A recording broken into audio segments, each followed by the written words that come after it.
जी पीर साहब क्या फरमाएंगे, आपके तकवे के ऊपर बात हो, जो आपके फ़ज़ाइल कमालात के ऊपर रोशनी मज़ीद जी। मैं किबला मुफ्ती साहब की एक बात को आगे लेके चलता हूँ कि उम्महातुल मोमिनीन ने जो आजमाइशों के साथ ज़िंदगी गुजारी है ना, वो उम्मत की ख़वातीन के लिए दरस भी है, उससे वो सीखें नसीहत और भी ये जो हम आज के इस मौजू पे बार बार ये बात कर रहे हैं ना कि वो अपने ख़ानदान के लिए बाबरकत हुई, वो भी ईमान ले आए, तो ये सिर्फ बात तक नहीं थी, ये आज के माशरे की औरतों को इस पर बहुत तवज्जो से देखना है। हमारे यहाँ क्या रवाज चल गया है कि शोहर की बुराई माँ को करनी है, शोहर के बहन भाइयों की बुराई माँ को करनी है, तो वो कैसे इनको अच्छा समझेंगे। इनका किरदार था कि इन्होंने रसूलुल्लाह सल्लल्लाहु अलैहि वसल्लम की अज़मतें बयान की, उनकी शानें बयान की, वो शानें देख कर फिर बाकी लोग भी दायरा इस्लाम में दाखिल हो गए। इसलिए घर की खातून को एक आला मिसाल बनना चाहिए। और दूसरी चीज़ जो बड़ी अहम मैंने इनके निस्बत से अर्ज़ करनी है कि रसूलुल्लाह सल्लल्लाहु अलैहि वसल्लम ने एक रोज़ आपके घर में खाना तनावुल फरमाने के लिए इरशाद फरमाया, तो अर्ज़ करती हैं या रसूलुल्लाह सल्लल्लाहु अलैहि वसल्लम घर में तो कुछ नहीं है। फरमाया वो जो खादमा के लिए सदक़े का गोश्त आया था, तो वो हैरान हुई कि सदक़े का गोश्त। फरमाया सदका जिसके लिए था वो पहुँच गया है, अब वो उसकी मलकियत बन गया है, वो ले आओ।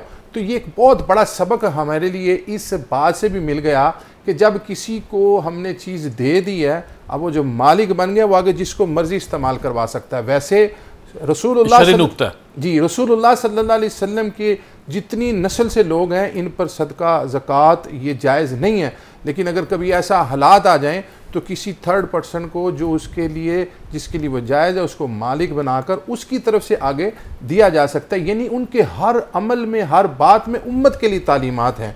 तो जब उम्महातुल मोमिनीन बड़ी आजमाइशों के साथ ज़िंदगियाँ गुजारी, तो इसका हरगिज़ ये मतलब नहीं है कि उनको कोई कमी होनी थी।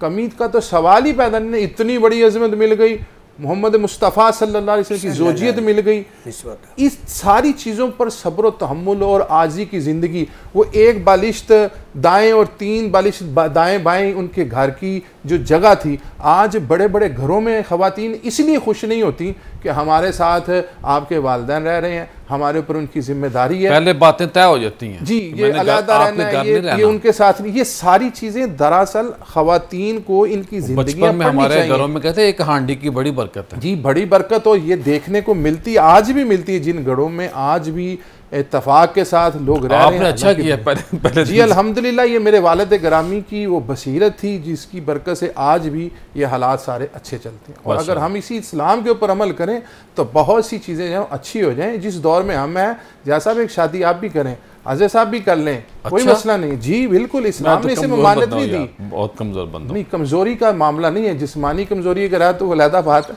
लेकिन अल्लाह ताला ने जिस चीज़ की इजाज़त दी है उसके लिए हमें ज़रूर करना चाहिए। वगैरह जिस दौर में हम है ना, मुफ्ती साहब वो ये कह रहे हैं कि बहुत ज़्यादा शादी जो जिक्र की है वो मसना से शुरू फरमाया है। सही हाँ, वो ये कह रहे हैं, कुरान की आयत की बात कर रहे हैं। वैसे तो हम कमज़ोर हैं, हम मार नहीं खा सकते, तो ये उन्होंने कुरान की आयत के बारे में कहा है कि फ़न के उमाता बलकुम मिन निसाई मसना। सब आप वादा करें दूसरी शादी का, आज नहीं, वो वादा जो वफाई ना हो तो उसका क्या करना है।